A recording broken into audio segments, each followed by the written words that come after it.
ناظرین کرام، رحمت رمضان افطار نشریات میں آپ کا ایک مرتبہ پھر خیر مقدم ہے۔ وقت ہوا ہے آپ کے میرے فیوریٹ سیگمنٹ جس کا ہم انتظار کر رہے ہوتے ہیں، رحمت رمضان علماء کے ساتھ، اور آج کا جو ٹاپک ہے، عنوان ہے، وہ ہے گمراہی کے اسباب۔ ناظرین کرام، مختصر سے انٹروڈکشن ہمارے ساتھ تشریف فرمائے حضور زیغم اسلام حضرت علامہ مولانا پیر سید مظفر حسین شاہ صاحب دامت برکاتہم العالیہ، اور میرے ساتھ ایک اور عظیم عالم دین تشریف فرما ہے مفتی عابد مبارک المدنی صاحب، اور ایک اور زبردست عالم دین علامہ طاہر مدنی صاحب تشریف فرما ہے، اور ہمارے ثنا حافظ حسن قادری۔ آپ تمام معزز علماء کرام کو میری جانب سے السلام علیکم ورحمۃ اللہ وبرکاتہ۔ ناظرین کرام، ٹاپک ہے گمراہی کے اسباب۔ گمراہی وہ اندھیرا ہے جو انسان کو اپنے مقصد حیات سے غافل اسے بھٹکنے پر مجبور کر دیتا ہے، اور بعض اوقات ایسا نقصان پہنچا دیتا ہے جس کا ازالہ ممکن نہیں رہتا۔ لیکن سوال یہ ہے کہ یہ گمراہی آتی کہاں سے؟ یہ کون سے راستے ہیں جو انسان کو اس کھائی میں گرا دیتے ہیں؟ ذرا غور کیجئے کہ دنیا کی چمک دمک جو ہماری آنکھوں کو خیرہ کر رہی ہے، یہ مال و دولت کا فریب جو ہماری نیتوں کو آلودہ کر رہا ہے، یہ شہرت کی طلب جو ہمیں سچائی سے دور کر رہی ہے، یہ علم سے دوری جو ہمارے دلوں کو سخت اور دماغوں کو تاریک کر رہی ہے، یہ اور اس جیسے دیگر مختلف اسباب گمراہی میں مبتلا ہونے کا باعث ہو سکتے ہیں۔ لیکن ان میں کچھ ایسے بھی ہیں جو ہمیشہ سے انسانی معاشروں کو زوال کی طرف لے جانے کا ذریعہ بنتے رہے ہیں، جیسے نفس کی پیروی۔ اللہ اکبر، یہ بڑا مہلک مرض ہے جو انسان کو جائز اور ناجائز کی تمیز ختم کروا دیتی ہے۔ قرآن و حدیث سے رسمی تعلق، حالانکہ یہی ہدایت کا بنیادی ذریعہ ہے، پھر ساتھ ایسے لوگوں کی صحبت جو ہمیں نیکی سے روکتے اور برائی کی طرف لے جاتے ہیں، جس کا نتیجہ شیطانی وساوس کی صورت میں سامنے آتا ہے، جو ہمارے دل و دماغ میں ہے، یقینی شک اور گمراہی کا بیج بوتے ہیں۔ کبھی انسان وقتی لذتوں اور عارضی خوشی کے حصول کی تلاش کرتے ہوئے گمراہی کے راستے پر چل پڑتا ہے۔ لیکن ناظرین کرام، یہ بات اتنی سادہ نہیں جتنی نظر آ رہی ہے، کیونکہ گمراہی کبھی بھی براہ راست نہیں آتی، بلکہ یہ چھپ کر دھیرے دھیرے قدم بقدم انسان کے دل و دماغ میں جگہ بناتی ہے۔ پہلے انسان کے ذہن میں تصورات بنتے ہیں، سوالات جنم لیتے ہیں، پھر اگر وہ ان کو دل و دماغ میں گھر کرنے دے تو یہ یقین اور اس کے بعد عمل کی صورت میں پختہ ہوتے چلے جاتے ہیں۔ پھر ہم دیکھتے ہیں کہ بعض اوقات نمازیں پڑھنے والا شخص، والدین کا فرما بردار، نیکیوں میں ہمتاً مصروف رہنے والا، بے عملی کا شکار ہو جاتا ہے۔ کبھی اللہ اور اس کے رسول صلی اللہ علیہ وسلم کا ادب کرنے والا بے ادبیوں کا مرتکب ہو جاتا ہے۔ کبھی اولیاء سے عقیدت رکھنے والا بغض اولیاء کی آگ میں جھلسنا شروع ہو جاتا ہے۔ ایسی کئی مثالیں ہمیں اپنے اطراف میں نظر آتی ہیں۔ ہم دیکھ سکتے ہیں کہ دین و سنت کے راستے پر چلنے والے لوگ دنیاوی چمک دمک کا شکار ہو گئے، اور عقیدے میں پختگی رکھنے والے بڑے بڑے ہمالیے بد عقیدگی کا شکار ہو گئے۔ آپ جان رہے ہیں کہ میں کیا کہہ رہا ہوں۔ چنانچہ گمراہی کی جانب لے جانے والے اسباب کی طرف توجہ انتہائی ضروری ہے۔ لہٰذا آج ہم جانیں گے کہ گمراہی کے یہ جال کیسے بنتے ہیں، یہ کس طرح ہماری زندگیوں کو جکڑ لیتے ہیں، اور ان سے نکلنے کا راستہ کیا ہے۔ تو ہمارے ساتھ آپ رہیے گا اور بہت توجہ کے ساتھ اس پروگرام کو سنیے گا، تاکہ یہ اہم ترین موضوع گمراہی کے اسباب، اس پر جو ہمیں رہنمائی ملے گی، آج ہماری زندگی میں ایسا انقلاب لے کر آ جائے کہ ہمیں فکر آخرت بھی ہو جائے، اور ہماری زندگی سنوارنے کے لیے ہمیں رہنما اصول مل جائیں، اور ہم گمراہی سے بچ جائیں، اور گمراہی کے جو کہتے ہیں نا عمیق گھڑے میں پڑنے سے ہم بچ جائیں۔ قبلہ حضور زیغم اسلام سے میں آپ کی طرف بڑھوں گا۔ حضور سب سے پہلے ارشاد فرمائیے گا کہ گمراہی سے مراد کیا ہے، گمراہی ہے کیا، یہ کس درجے دنیا و آخرت کے اعتبار سے نقصان دہ ہے، اور اس سے بچنا کتنا ضروری ہے۔ بسم اللہ الرحمن الرحیم، رب اشرح لی صدری ویسر لی امری واحلل عقدۃ من لسانی یفقہوا قولی۔ دیکھیں، گمراہی جو ہے وہ بے اعتدالی کی ایک بدترین صورت ہے، اور حق جو ہے وہ توازن اور اعتدال کی ایک کامل شکل ہے۔ حق کو ہمیشہ اعتدال کے ساتھ تعبیر کیا گیا ہے، اور حق سے تجاوز کرنا اور بے اعتدالی برتنا اور افراط و تفریط کا شکار ہونا، یہ گمراہی کا عنصر ہے، یعنی زیادہ حق سے بھٹکا ہوا۔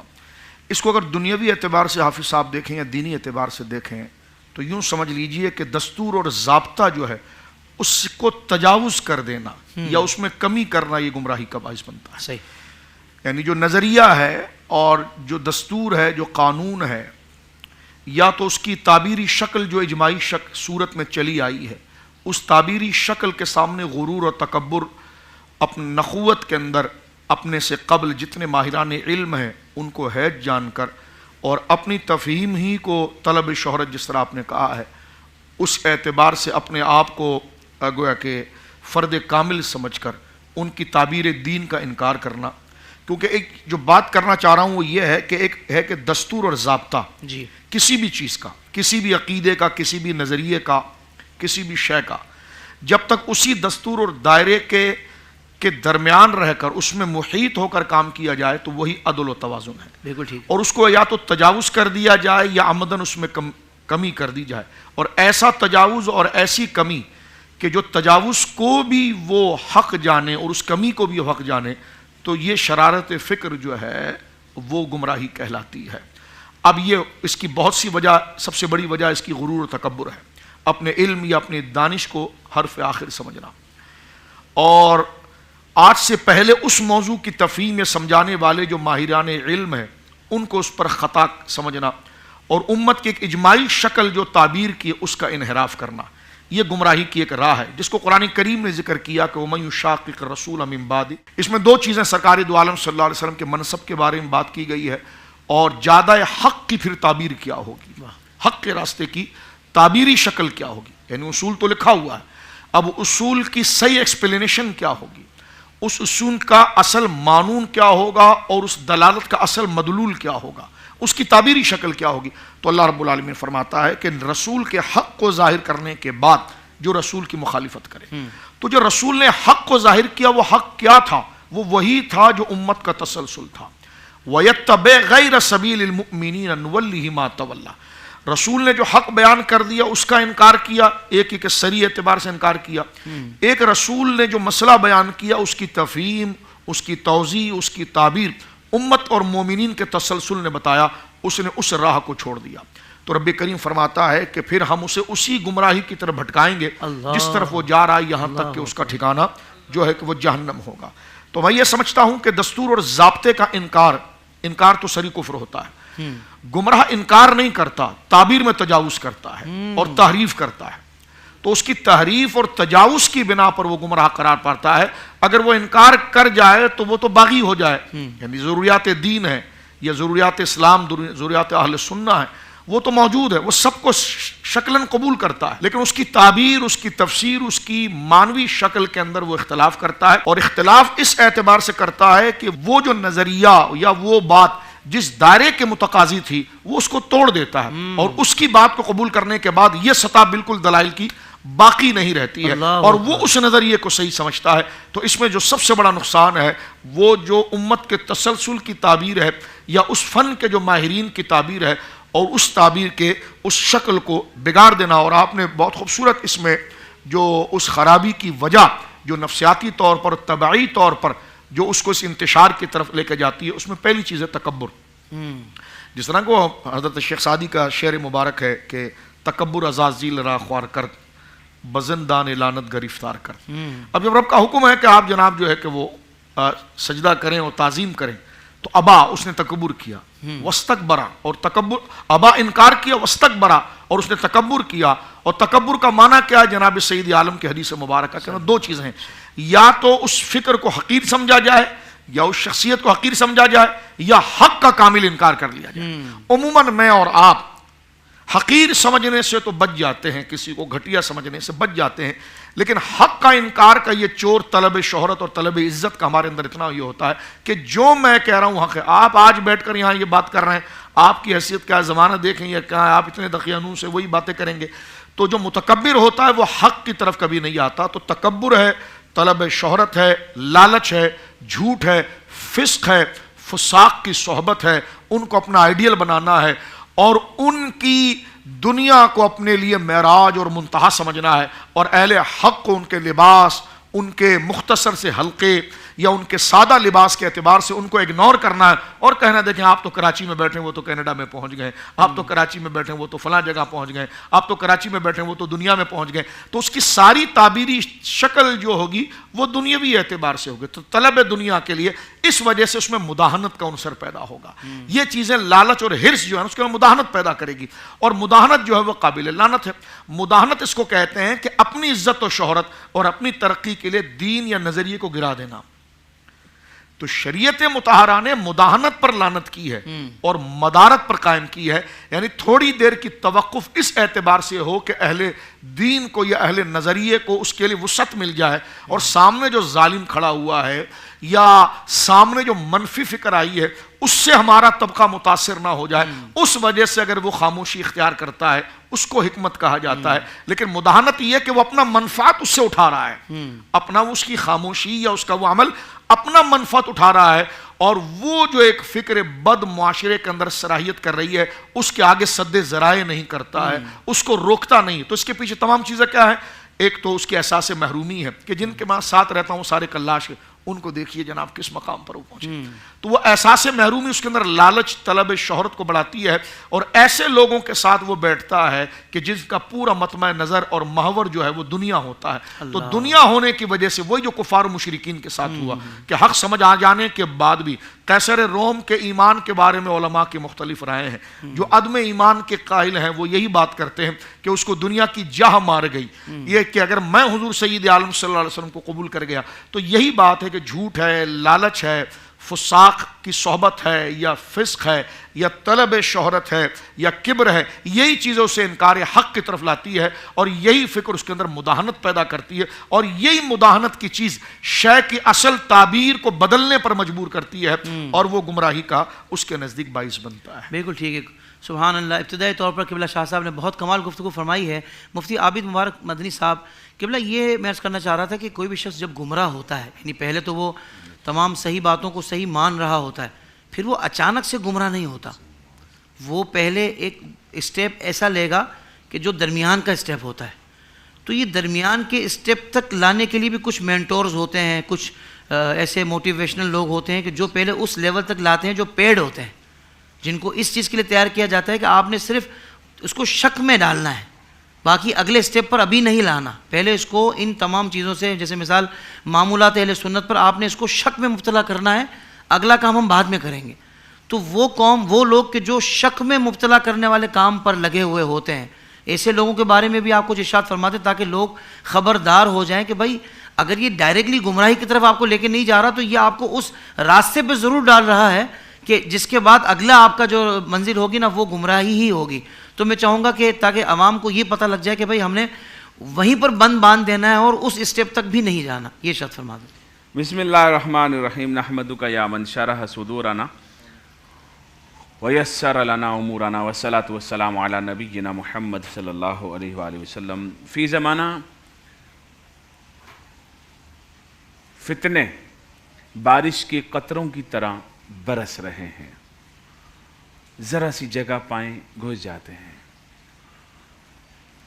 اور گمراہی بارش کے قطروں کی طرح برس رہی ہے۔ یہ ہدایت کی بات کرنے والے لوگ معدوم ہوتے چلے جا رہے ہیں۔ صبح بندہ اٹھتا ہے تو مسلمان ہوتا ہے، شام کو سوتے وقت ایمان سے باہر ہوتا ہے، جیسے نبی پاک صلی اللہ علیہ وآلہ وسلم نے فرمایا۔ قرآن مجید فرقان حمید کی کچھ آیات میرے سامنے کھلی ہوئی ہیں جی کہ کون لوگ ہیں جو گمراہی کی طرف چلے جاتے ہیں۔ جی تو اللہ رب العزت فرماتا ہے وَمَن يَتَبَدَّلِ الْكُفْرَ بِالْإِيمَانِ فَقَدْ ضَلَّ سَوَاءَ السَّبِيلِ۔ وہ لوگ، وہ شخص جو بہانوں سے ایمان کو کفر میں تبدیل کرے گا تو یقیناً وہ راہ راست سے بھٹک جائے گا۔ آج کیا ہو رہا ہے جو آپ کہہ رہے ہیں کہ ڈائریکٹ کوئی کفر کی دعوت نہیں دیتا، بہانے، جی مسئلہ ہی کوئی نہیں ہے یار، آ تو صحیح، بیٹھ تو صحیح، تھوڑی بات سن لے۔ سیدنا امام محمد بن سیرین رحمۃ اللہ علیہ کے پاس جب تو انہوں نے کہا ہم قرآن کی بات کریں گے، تھوڑی بات نہیں، اعتزلو، نکلو ادھر سے، نکلو، میں تم سے قرآن کی بات بھی نہیں کرنا چاہتا ہوں۔ یہ کون ہے؟ یہ جو امت کا امام ہے، امام محمد بن سیرین ہے، اللہ اکبر کبیر۔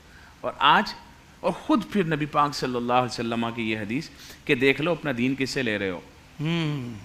یہاں تو ہر ایرا غیرہ نہ تو خیرہ تھوڑا سا میک اپ پالش کر کے رمضان میں مسلمان بن کر دین سکھانے کو ٹی وی پر بیٹھا ہوتا ہے، اور پھر اس کے اندر وہ اردو میں کہتے ہیں نا کہ کہیں کی اینٹ کہیں کا روڑا، بھان متی کا کنبا جوڑا، تو وہ ادھر سے لایا کچھ، ادھر سے لایا کچھ، دے کے نیا بنا کے پیش کر دیا۔ جی جی جی جی مکس پلیٹ، بالکل حضرت آپ صحیح فرما صلح رہے ہیں، کلی، بالکل صحیح فرما ہر رہے ہیں۔ چیز ٹھیک ہے، نہیں آپ غلط نہ بولیں، کسی کو بھی غلط نہ بولیں. اچھا جی، اب آہستہ آہستہ گمراہی اتر رہی ہے. اترتے ہوئے ہمیں پتہ ہی نہیں چلتا بھائی نبی پاک صلی اللہ علیہ وسلم کا یہ فرمان کیا ہے کہ بندہ صبح اٹھے گا مسلمان ہوگا، شام کو سوئے گا کافر ہوگا. مطلب کیا وہ اعلانیہ بولے گا اب میں کافر ہوتا ہوں شام کے ٹائم پر؟ پتہ ہی نہیں چلے گا ایمان کیسے باہر گیا. اللہ اکبر، اللہ ایمان وہ حق پر رہتے ہوئے مسلمان کے گھر پیدا ہو کر، مسلمان کے گھر اپنا نام مسلمانوں والا ہے لیکن کام کافروں والے ہیں، پتہ ہی نہیں چل رہا کیسے باہر ہو رہا ہے. قرآن کیا کہتا ہے؟ قرآن مجید کیا کہتا ہے کہ کون لوگ گمراہ ہو رہے ہیں؟ فرمایا اللہ رب العزت نے کہ وَمَن يَكْفُرْ بِاللَّهِ وَمَلَائِكَتِهِ وَكُتُبِهِ وَرُسُلِهِ وَالْيَوْمِ الْآخِرِ فَقَدْ ضَلَّ ضَلَالًا بَعِيدًا. آج کیا کر رہے ہیں مسلمان بھی؟ مذاق میں فرشتوں کا مذاق اڑا رہے ہیں، قیامت کا مذاق اڑا رہے ہیں، استغفر اللہ، جنت کا مذاق اڑا رہے ہیں، دوزخ کا مذاق اڑا رہے ہیں، لطیفے کر رہے ہیں.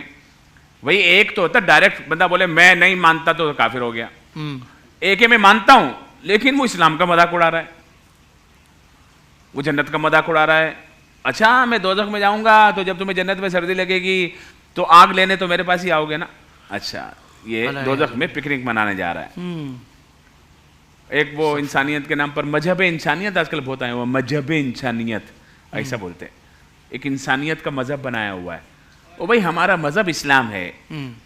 یہاں سے لوگ یہاں سے بھی گمراہ ہو رہے ہیں کہ نہیں ہمارا کوئی مذہب نہیں ہے، ہمارا مذہب تو بس انسان کی خدمت ہے، وہ انسانیت ہے. پوچھا بھائی آپ جنت میں جانا پسند کریں گے دوزخ میں؟ تو کہنا میں تو دوزخ میں جاؤں گا. کیوں؟ کیونکہ لوگ وہاں بہت پریشان ہوں گے، میں ان کی مدد کروں گا. اچھا استغفر اللہ، یہ پتہ نہیں کہاں کا دماغ، کہاں کی باتیں. اللہ بھائی اللہ رب العزت کا بنایا ہوا قانون، تو زیادہ رحم دے لے اللہ تعالیٰ سے، تو زیادہ رحم کرنے والا ہے. اور اس طرح کی باتیں سن کر پھر جو ہنس رہے ہوتے ہیں ان کا کیا اور ہوگا؟ سامنے والے ہنس رہے ہوتے ہیں، وہ بھی بڑا مسئلہ ایمان باہر.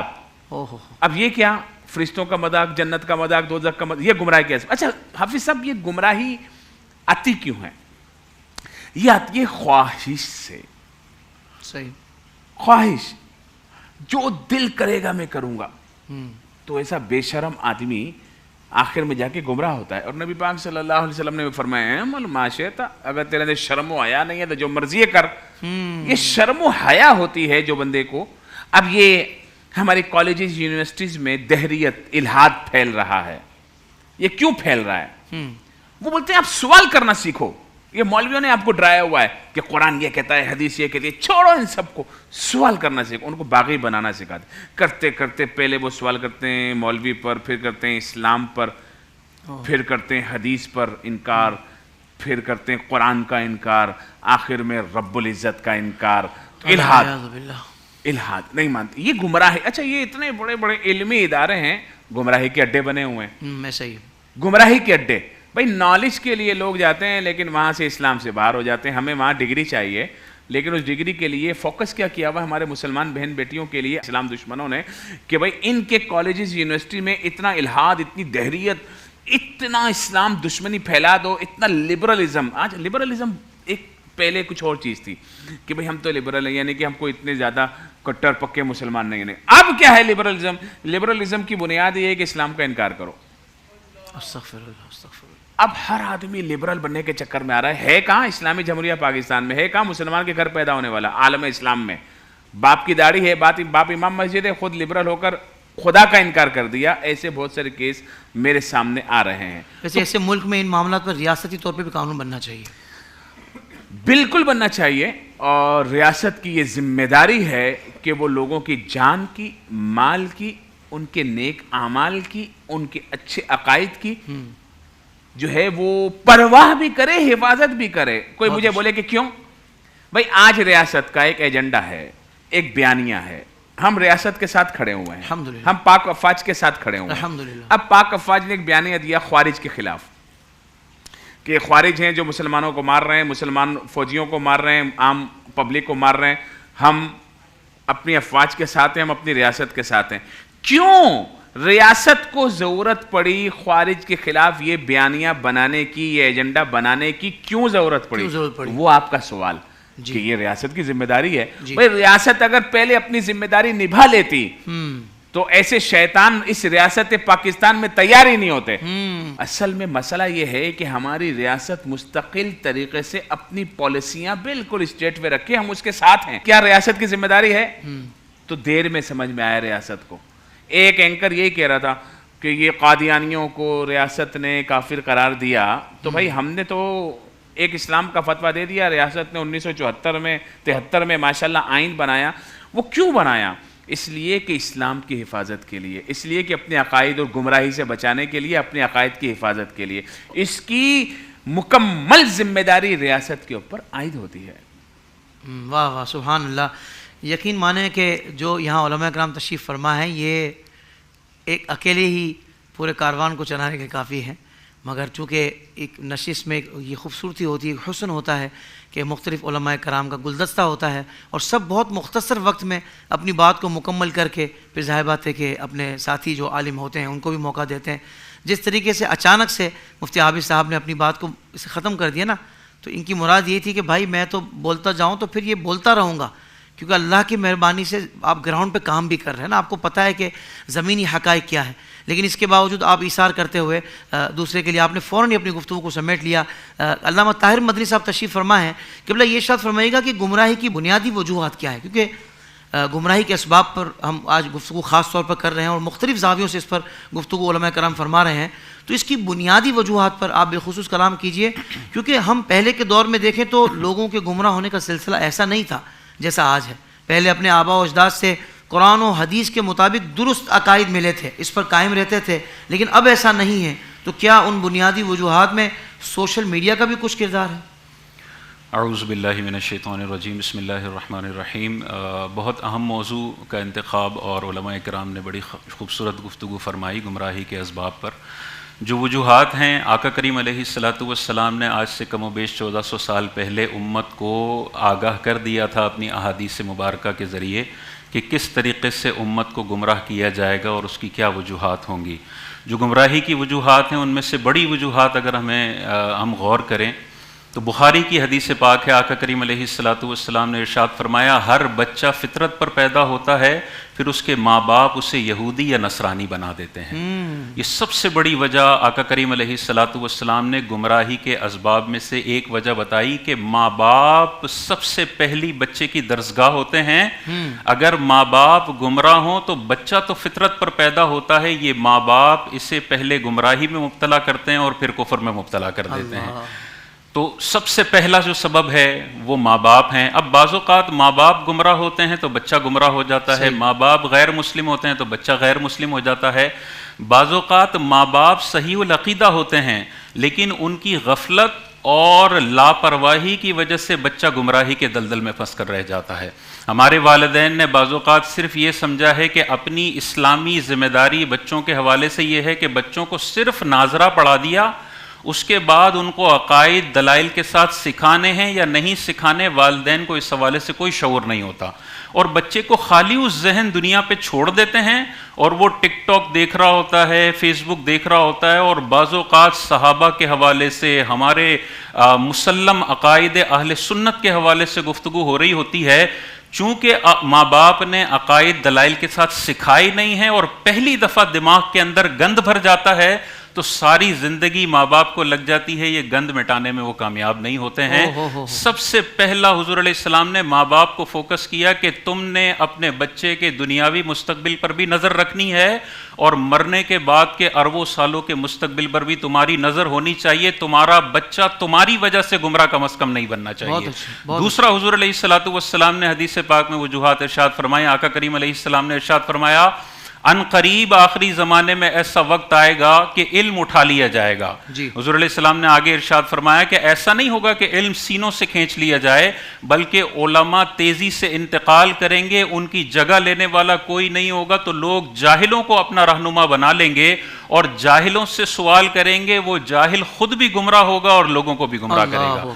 تو دوسری وجہ آقا کریم علیہ الصلوۃ والسلام نے ارشاد فرمائی کہ جو جاہل اسکالرز ہوتے ہیں, جو صرف 2-3 اردو کی کتابیں پڑھ کے ممبر پر بیٹھ کر لوگوں کو گمراہ کرنے کا ذریعہ اور سبب بن رہے ہوتے ہیں, قرب قیامت کے وقت یہ تیزی سے گمراہی پھیلانے کا سبب ہوں گے.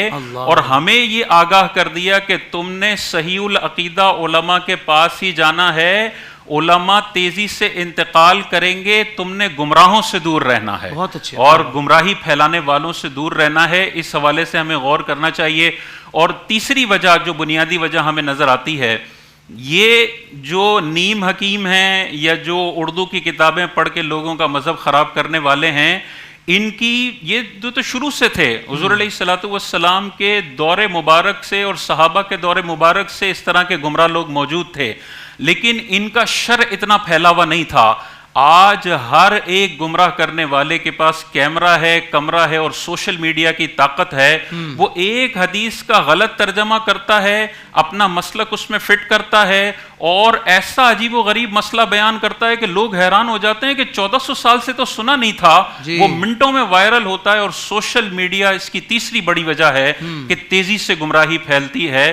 اس حوالے سے ہمیں غور کرنا چاہیے. اور چوتھی وجہ جو مجھے سمجھ میں آتی ہے, آج کل عوام کو اس بات پر باغی کیا جاتا ہے اور اس بات کی طرف لایا جاتا ہے کہ تم نے صرف صحیح العقیدہ علماء کو نہیں سننا, تم نے ہر ایک کو سننا ہے, ہر ایک کی بات کو ملاحظہ کرنا ہے, اس کے بعد تمہیں جو اچھا لگے وہ تم نے قبول کر لینا ہے.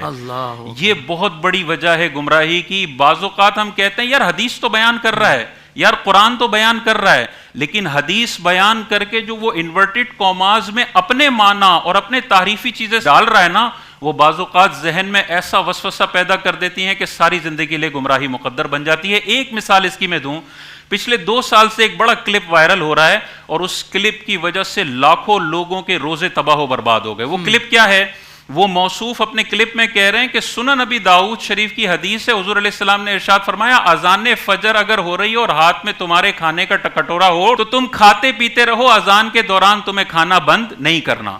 اب وہ حدیث بیان کرتے وقت کہہ رہا ہے حضور نے ارشاد فرمایا اذان فجر ہو رہی ہو تو تم کھاتے پیتے رہو. حدیث کے اندر اذان فجر کا لفظ ہی نہیں ہے, صرف اذان کا لفظ ہے کہ اذان ہو رہی ہے تو احترام اذان میں تم نے کھانا چھوڑنا نہیں. اگر تم پہلے سے کھا رہے ہو تو تم اپنے کھانے کی ضرورت پوری کر لو. فجر کا نہ وہاں ذکر ہے, نہ وہاں سحری کا ذکر ہے, نہ رمضان کا ذکر ہے. اور اس کے مقابلے میں بخاری میں واضح طور پر حدیث موجود ہے, حضور علیہ السلام نے ارشاد فرمایا بلال رات کو اذان دیتے ہیں, بلال کی اذان کے دوران تم کھاتے پیتے رہو, اور اب جب ابن ام مکتوم اذان دے تو تم نے کھانا بند کر دینا ہے.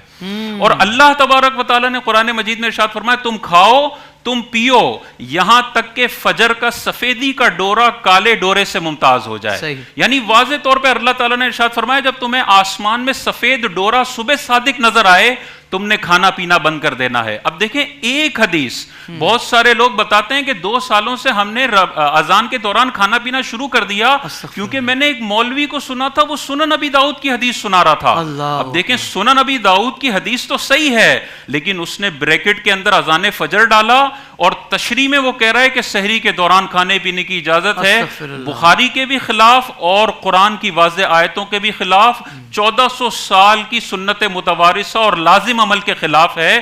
تو اس لیے غور کرنا چاہیے. بعض اوقات ہر ایک سے حدیثیں سننے کے چکر میں اور اردو والے چند جاہل اسکالر کو سننے کے چکر میں لوگ 1400 سال کی لیگیسی کو چیلنج کر رہے ہوتے ہیں اور گمراہی میں پڑ جاتے ہیں. اس حوالے سے غور کرنا چاہیے. آخر میں بس ایک بات ذکر کر کے اپنے بات کو ختم کرتا ہوں. حضرت سعید بن جبیر رضی اللہ تعالیٰ عنہ حضرت ابن عباس رضی اللہ تعالیٰ عنہ کے شاگرد ہیں. آپ کے پاس ایک گمراہ شخص آیا اور کہا کہ میں کچھ عرض کرنا چاہتا ہوں. آپ نے ارشاد فرمایا تیری بات میں سننے کے لیے تیار نہیں ہوں, دفع ہو جائے یہاں سے. وہ کہتا ہے حضور صرف ایک جملہ سن لیں. آپ نے ارشاد فرمایا کہ میں آدھا جملہ بھی سننے کے لیے تیار نہیں ہوں. اور پھر جب وہ دفع ہو گیا تو آپ کے شاگردوں نے کہا کہ حضور ایک ہی بات وہ کر رہا تھا, آپ سن لیتے. آپ نے ارشاد فرمایا کہ وہ گمراہوں میں سے تھا, ایسا نہ ہو کہ وہ کوئی بات کرتا اور میرے دل میں دماغ میں ایسا وسوسہ پیدا ہو جاتا جو میری ہلاکت کا سبب بنتا. اعلیٰ حضرت امام اہل سنت نے اس واقعے کو نقل کرنے کے بعد ارشاد فرمایا اماموں کا یہ خوف ہے کہ وہ گمراہوں سے قرآن بھی نہیں سنتے، حدیثیں بھی نہیں سنتے، اور عوام کی یہ جرت ہے کہ ہر گمراہ شخص کو سننے کے لیے تیار ہو جاتے ہیں۔ انہیں حضور علیہ الصلوۃ والسلام کی حدیث اپنے ذہن میں رکھنی چاہیے کہ کہیں یہ لوگ تمہیں گمراہ نہ کر دیں، کہیں تمہیں فتنے میں نہ ڈال دیں، تم ان سے دور رہو اور ان کی گفتگو کو نہ سنو۔ تو اس حوالے سے ہمیں غور کرنا چاہیے۔ یہ ساری جو بنیادی وجوہات ہیں اپنے ذہن میں رکھنا چاہیے۔ ماں باپ کو بچوں کو عقائد سکھانے کے حوالے سے ذہن سازی کرنی چاہیے، صحابہ کا ادب سکھانا ہے، اہل بیت کا ادب سکھانا ہے، انبیاء کرام علیہم السلام کے حوالے سے جو عظمتیں اور رفتیں 1400 سال سے ہمیں سکھائی جاتی ہیں وہ سکھانی ہے، اور ایسا عقائد کے اعتبار سے مضبوط کر دینا ہے کہ ذرا سی بھی گمراہی پھیلانے والا کوئی آپ کے بچے کے عقائد کی دیوار پر حملہ کرنا چاہے تو آپ کے بچے کے عقائد کی دیوار ریت کی دیوار ثابت نہ ہو کہ ایک حملہ ہوا اور دھس گر گیا اور گمراہ ہو گیا، اور صحابہ کے خلاف نازیبہ کلمات اور اہل بیت کے خلاف نازیبہ کلمات ایسا پتھر کر دیں اپنے بچے کو عقائد کے اعتبار سے کہ وہ کسی بھی سوسائٹی میں چلا جائے وہ متاثر کرنے والا ہو گمراہ لوگوں کو، گمراہ لوگ اس کو متاثر کرنے میں کامیاب نہ ہو جائیں۔ بالکل صحیح، بالکل صحیح، بہت زیادہ کمال گفتگو آپ نے فرمائی اور بہت مختصر وقت میں آپ نے معافی ضمیر بیان کر دیا اپنی گفتگو کا، اللہ آپ کو جزائے خیر عطا فرمائے۔ قبلہ شاہ صاحب، بڑا اہم سوال میں آپ کی بارگاہ میں کرنا چاہ رہا تھا کہ عمومی طور پر یہ مشاہدہ ہے کہ جتنے بھی گمراہ فرقے اس وقت ہیں یا ماضی میں گزرے، ان کے بنانے والوں کو دیکھا جائے تو یہی نظر آتا ہے کہ بظاہر بہت زیادہ معلومات اور علم رکھنے والے لوگ تھے، تو یہ آخر کیا وجہ ہے کہ علم بھی اتنا زیادہ تھا پھر وہ علم بھی گمراہی کا سبب بن گیا؟ تو کیا بہت زیادہ علم ہونا بھی گمراہی کا سبب بنتا ہے یا صرف کم علمی ہی گمراہی کا سبب بنتی ہے؟ دیکھیے، جس نے بھی کسی کو گمراہ کیا بلا تشبیہ ہدایت لانے والوں سے، تو کوئی نہ کوئی تو بندے میں کمال ہونا چاہیے نا ظاہری، جس کو دیکھ کے وہ اٹریکٹ ہو جائے۔ جی جی جی، اس کی خطابت بڑی زوردار ہو، اس کی تحریر بڑی سرعت والی ہو، پہرایا فلسفے میں بڑا ماہر ہو، بڑی لجاجت کے ساتھ یادداشت اور اس کے ساتھ وہ بات کرتا ہو، ٹھیک ہے نا۔ تو کہنے کا مقصد یہ ہے کہ یہ چیزیں گویا کہ بدی ہے تو یہ فی نفسی اچھی چیز، یعنی خطابت ایک اچھا جوہر ہے اور یہ انبیاء کا طریقہ ہے، اور کسی کو بات سمجھانے کے لیے تفہیمی انداز اس کا ایسا ہو کہ اگلے کے ذہن تک مکمل طور پر وہ اپروچ کرے اور اپنی بات کا اعتبار بٹھا دے، یہ فی نفسی ہی تو بہت اچھی چیز ہے۔ لیکن اس کو استعمال کس چیز کے لیے کر رہا ہے؟ اپنے کبر، اپنی تعلی، اپنی تسنع، اپنی تعلی، اپنی انانیت اور اپنے کبر کو ظاہر کرنے کے لیے کہ جو میں سمجھ رہا ہوں وہ بالکل ٹھیک ہے۔ اس میں کبھی کبھار حافظ صاحب یوں بھی ہوتا ہے کہ وہ گمراہی کی بات ایک جگہ کرتا ہے لیکن 9 جگہ پر وہ صحیح بات کرتا ہے۔ یہ بہت بڑی مثال کے طور پر میلاد النبی کا جلسہ بھی کر لیا، 11ویں شریف کا جلسہ بھی کر لیا، دیگر معاملات بھی کر لیا، اور آپ کا اعتماد لے لیا کہ میں آپ کا ہوں، درس قرآن بھی دے دیا، درس حدیث بھی دیا، آپ کا ہوں۔ پھر اسی دوران کے ساتھ کسی کا شاخسانہ ہونے کی وجہ سے، یہ کسی کا کاشتہ ہونے کی وجہ سے، اب اس کی تعبیر کے لیے وہ دیکھے گا کہ جناب کس چیز پہ پہلی طرف سے ان کو ہٹانا ہے۔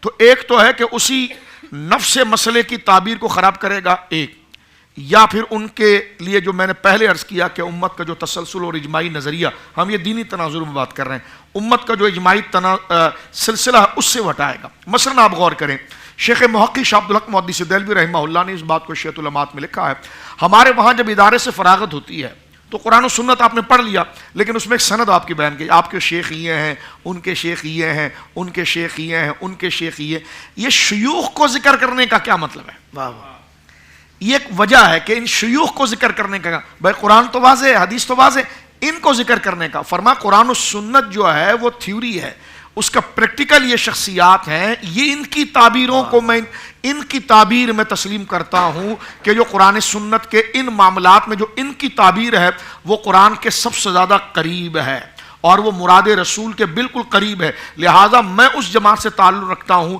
کہ میں ان کی تعبیر پر اعتقاد رکھتا ہوں، میں ان کی تعبیر پر اعتقاد رکھتا ہوں، میں ان کی تعبیر پر اعتقاد رکھتا ہوں۔ تو گویا کہ وہ جو سلسلہ ہے نا، جس طرح نسل کو ثابت کرنے کے لیے اس کے ایک اجداد اور اس کے انسسٹر اور اس کے خاندانی سلسلہ ہوتا ہے کہ جس سے ایک بندے کا شجرہ اور اس کا نسبی تسلسل پتہ چلتا ہے، اسی طرح ایک علمی تسلسل ہے کہ بھائی قرآن آج تو نہیں اترا کہ جس کو آپ سمجھا رہے ہو، یہ حدیث آج تو نہیں اتری کہ نہیں آج تو نہیں اتری، یہ تو بہت پہلے کی ہے، تو یہ جو آپ سمجھ رہے ہو آپ نہیں سمجھا ہے، باقی کسی نے نہیں سمجھا، اگر کسی نے اور سمجھا ہے تو آپ اس کا نام بتا دیں۔ تاکہ ہم تو سمجھیں نا کہ بھائی آپ سے پہلے بھی یہ لوگ ہیں. اور یقیناً آپ دیکھیے کہ یہ قرآن تو 1500 سال پہلے اترا جناب سید عالم کے سینہ مبارکہ پر, یہ احادیث حضور سید عالم کی ہے, تو اس کو پڑھنے والے پہلی بھی تو امت رہی ہے نا 1500 سال. کہاں ان میں بھی کامیاب جماعت تو ہے کہ جو اس پر چلی ہوگی. کہاں کہ ان کے اسماء گرامی بتا دیجئے, کیونکہ ان کی نقل سے ہم سمجھے وہ نام کبھی نہیں بتائے گا. کیا بات ہے, کیونکہ نام بتائے گا تو اس کی حیثیت ڈی لیولی ہو جائے گی, اور اس سے اس کا طریقہ جیسا ان کے ذریعے اس کا نسب پہچانا جائے گا تو ان کی علمی تعبیر کے ذریعے اس کی علمی حیثیت پہچانی جائے گی کہ یہ ہے کس کا. اب آپ دیکھیے مسئلہ اس کو یہاں پر ختم کرتے ہیں. خوارج کا دور تھا, دور صحابہ کی میں بات کرتا ہوں, مسلم شریف کے اندر بھی موجود ہے, اور میں لیکن مسلم امام احمد کی طرف آتا ہوں. خوارج کا دور ہے. خوارج وہ تھے جو قرآن کی غلط تعبیر کرتے تھے, تعویل غلط کرتے تھے, اور ان کی تعبیرات کیا تھی جس میں سے بڑی مشہور جو ہم کرتے ہیں, جس طرح مفتی صاحب قبلہ نے خوارج کی بات کی اور حضرت نے بھی ذکر کیا اس کو.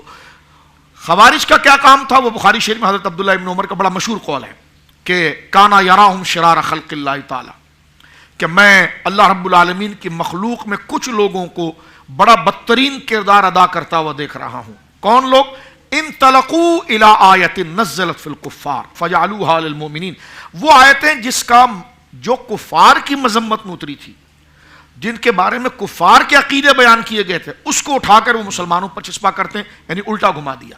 حضرت مولانا مرتضیٰ شیر خدا رضی اللہ تعالیٰ کی تکفیر تک کر دی انہوں نے کہا آپ نے یہ کیا کیا ہے, حضرت موسیٰ اشعری کو آپ نے اپنا حکم بنایا, اور قرآن نے کہا ان الحکم الا للہ. مناظرہ ہو گیا حضرت عبداللہ ابن عباس کا, انہوں نے آگے آیت پڑھ دی سورہ نساء کی, وہی جب عورت و مرد میں اختلاف ہو جائے تو حکم من اہلی و حکم من اہلیہا. قرآن نے کہا کہ ایک حکم عورت کی طرف سے ایک مرد کی طرف سے, تو خدا نے حکم نہیں کہا. اور سورہ والتین کے اندر موجود ہے الیس اللہ بحکم الحاکمین, اور فلا وربک لا یؤمنون حتی یحکموک, اس میں سے کچھ لوگوں نے تو ایمان قبول کیا.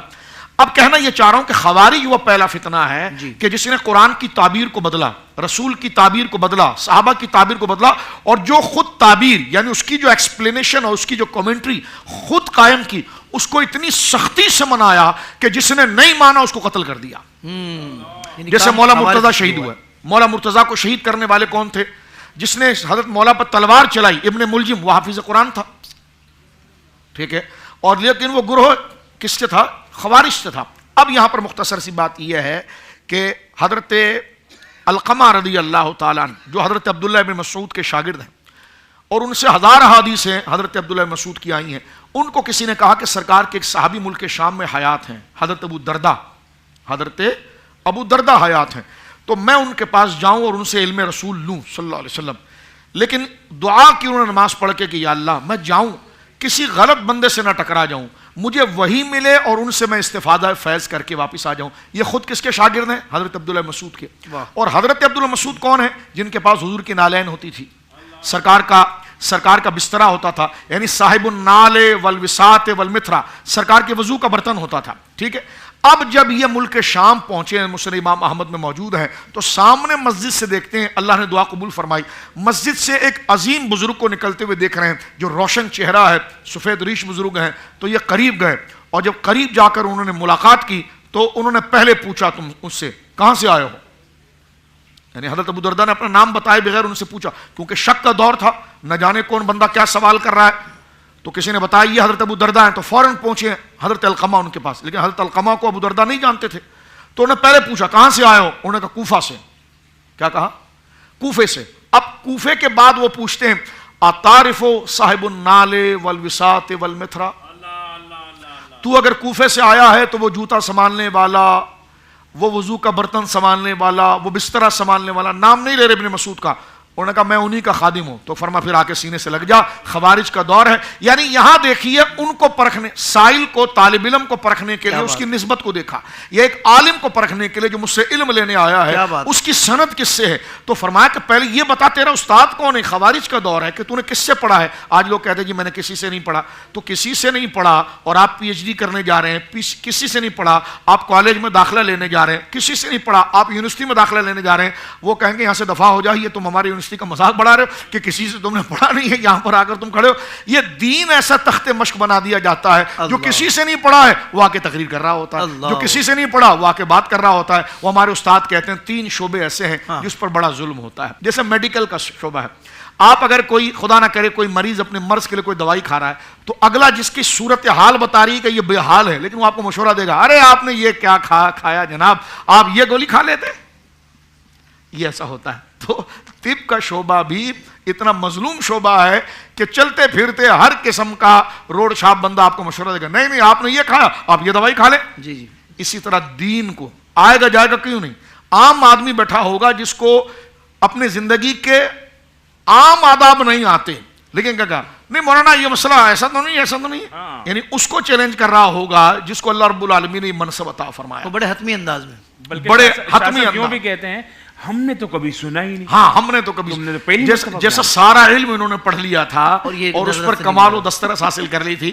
آپ نے اس لیے نہیں سنا کہ آپ نے پان کی دکان پر چائے کی دکان پر ادھر وقت صرف کیا، اگر آپ مدرسے میں قرآن و سنت کے ساتھ تعلق رکھتے تو کسی نہ کسی ذی علم سے آپ یہ بات کو سن لیتے۔ تو لہٰذا جو آپ نے کہا نا کہ گمراہ شخص کے اندر جو خسائل ہوتے ہیں وہ خوبی کے ہی ہوتے ہیں، لیکن وہ استعمال منفی طریقے سے ہوتے ہیں، اور اس کی گرفت کا طریقہ کیا ہے، اسی کو شیخ محقق نے کہا کہ یہ جو ائمہ کی سند ہے نا، یہ ائمہ کے نام نہیں ہیں بلکہ اس سے دین پہچانا جاتا ہے۔ تو کسی نے کہا آپ تو شخصیت پرستی کر رہے ہیں جناب، آپ تو شخصیت پرستی کر رہے ہیں۔ میں نے کہا یہ شخصیت پرستی نہیں، کبھی شخصیت دین میں اتنی ممتاز ہو جاتی ہے کہ وہ دین کا حوالہ بن جاتی ہے، وہ دین کا تعارف بن جاتی ہے۔ سرکار دو عالم صلی اللہ علیہ وسلم نے حضرت مولا علی کے لیے فرمایا علی سے جو محبت کرے گا وہ مومن ہے، اللہ اکبر، کیا خوبصورت اور مثال ہے۔ علی سے جو بغض رکھے گا وہ منافق ہے۔ اب آپ دیکھیے حضرت علی نہ کلمہ توحید کا نام ہے، نہ کلمہ رسالت کا نام ہے، نہ ایمان بالآخرت کا نام ہے، لیکن حضرت علی شیر خدا اس ایمانیات و ضروریات کے ایسے کامل تھے، فرمایا جو اس کے ساتھ جڑے گا وہی مومن ہوگا۔ تو اسی طریق پر یہ امت کے صالح ائمہ جن کو اولیاء صالحین امت کہتی ہے، یہ صالحین ہیں، اولیاء ہیں، نیک ہیں، ایک بندے کے جنازے پر اگر ایک بندہ گواہی دے دے، بخاری کی حدیث ہے، تو اللہ رب العالمین اس کی گواہی سے اس کو جنت بھی بناتا ہے۔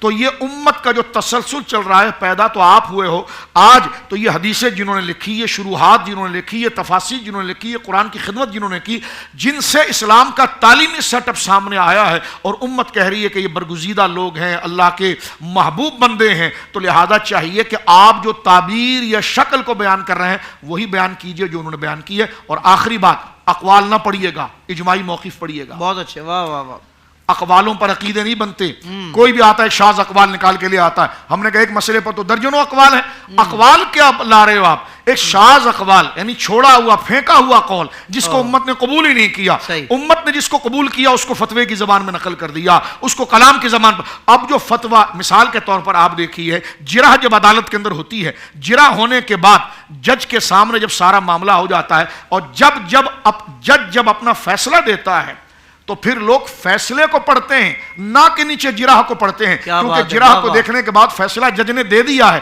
تو جب ایک اجماعی موقف امت کی طرف سے سامنے آیا ہو، پھر تم کہو ذرا وہ حدیث دوبارہ پڑھنا، ذرا اس کی تشریح، اور بھائی حدیث تو پہلی دفعہ پڑھ رہا ہے، یہ امت پڑھ چکی ہے، اس کو پڑھ کر یہ نظریہ نکال چکی ہے، تو اس کا یہ نظریہ پڑھے گا، اور صراط الذین انعمت علیہم چلیں گے ان کے راستے پر جن پر انعام ہوا، اور کونوا مع الصادقین جڑیں گے ان کے ساتھ جو اللہ کے سچے بندے۔ سبحان اللہ، سبحان اللہ، سبحان اللہ۔ ناظرین کرام، میں معزز علماء کرام کا دل سے شکریہ ادا کرتا ہوں کہ آپ نے مختصر وقت میں بہت جامع گفتگو فرمائی، اور جو مسکنسیپشنز تھے وہ الحمدللہ آلموسٹ کلیئر ہو گئے ہیں، اور گمراہی کی جو بنیادی اسباب ہیں ان پر بڑی کمال گفتگو قرآن و حدیث کی روشنی میں آپ نے فرمائی۔ اللہ تعالی ہمارے علماء کو سلامت رکھے۔